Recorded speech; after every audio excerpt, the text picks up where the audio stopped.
Magandang araw mga bata! Sa araw na ito ay ating pag-aaralan ang mga wastong pagkilos sa pagtugon sa mga alituntunin ng pamilya.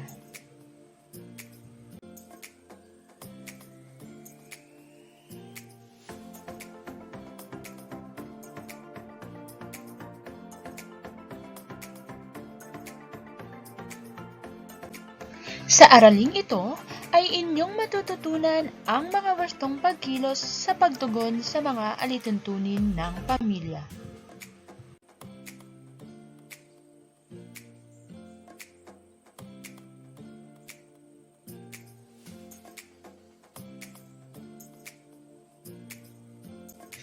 Sa panimula ng ating aralin, alamin muna natin kung ano ang alituntunin. Handa na ba kayo mga bata?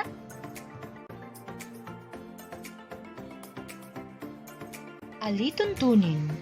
Ang mga alituntunin ay mga gawaing dapat sundin ng bawat kasapi ng pamilya.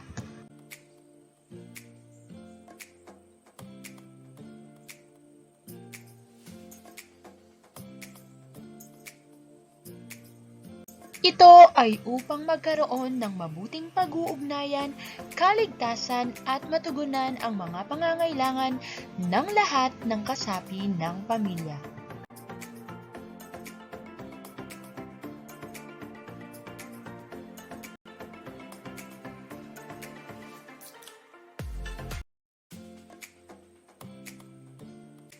Mga alituntunin sa mabuting pag-uugnayan.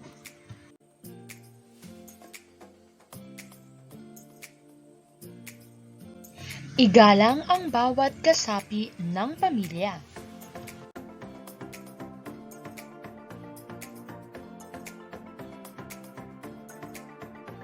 Mahalin ang pamilya.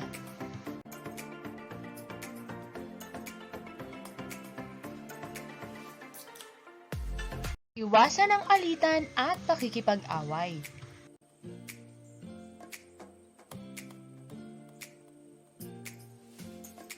Mga alituntunin sa pagtugon sa pangangailangan.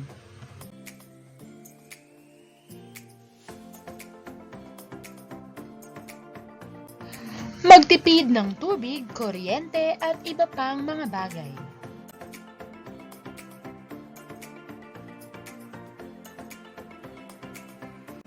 Ingatan ang mga kasangkapan sa tahanan.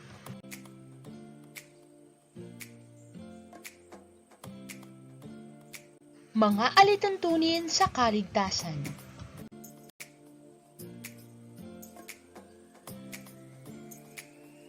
Panatilihing malinis ang iyong tahanan at kapaligiran.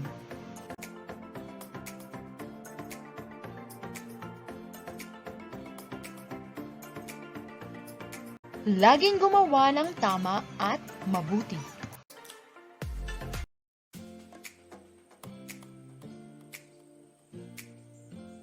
Naunawaan ba ninyo mga bata? Magaling!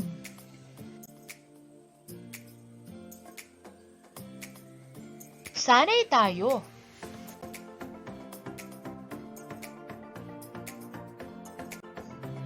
Ipakita ang masayang mukha kung tama ang isinasaad ng pangungusap at malungkot na mukha kung mali.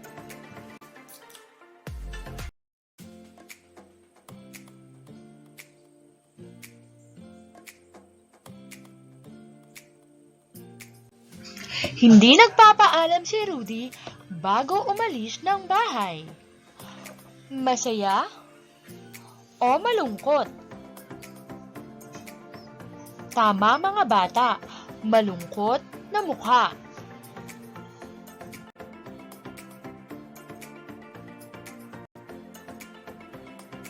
Sinasagot-sagot ni Ruby ang kanyang nanay kapag siya ay pinapagalitan. Masaya? Malungkot? Tama mga bata, malungkot.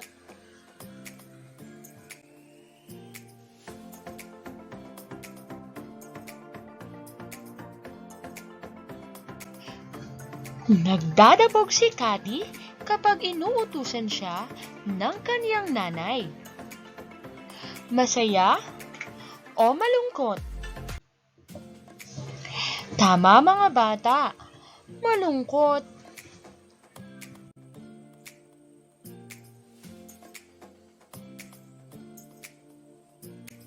Tumutulong si Ana sa mga gawaing bahay. Masaya o malungkot? Tama, masaya.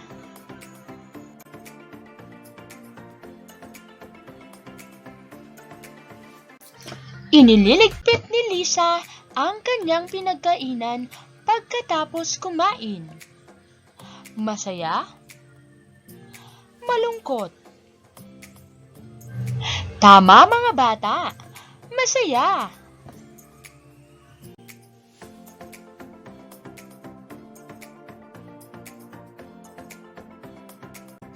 Tandaan natin, may mga alituntuning ipinatutupad sa bawat pamilya. May mga batayan sa pagbuo ng mga ito. Sundin ang mga alituntuning ito tungo sa pagkakaroon ng maayos na daloy ng pamumuhay.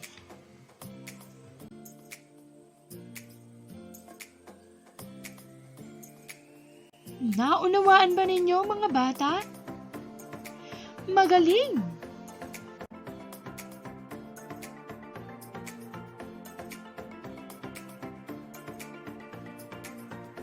Sagutin natin. Ilagay ang tama kung tama ang isinasaad ng alituntunin at mali kung mali.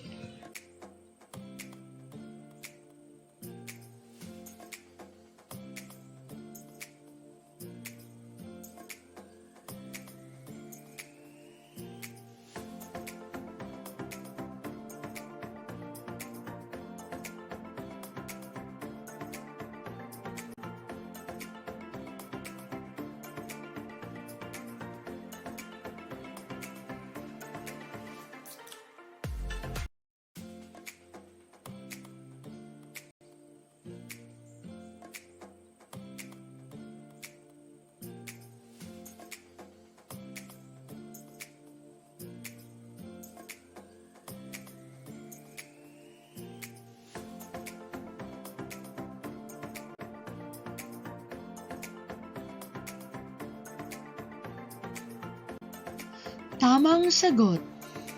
Iya!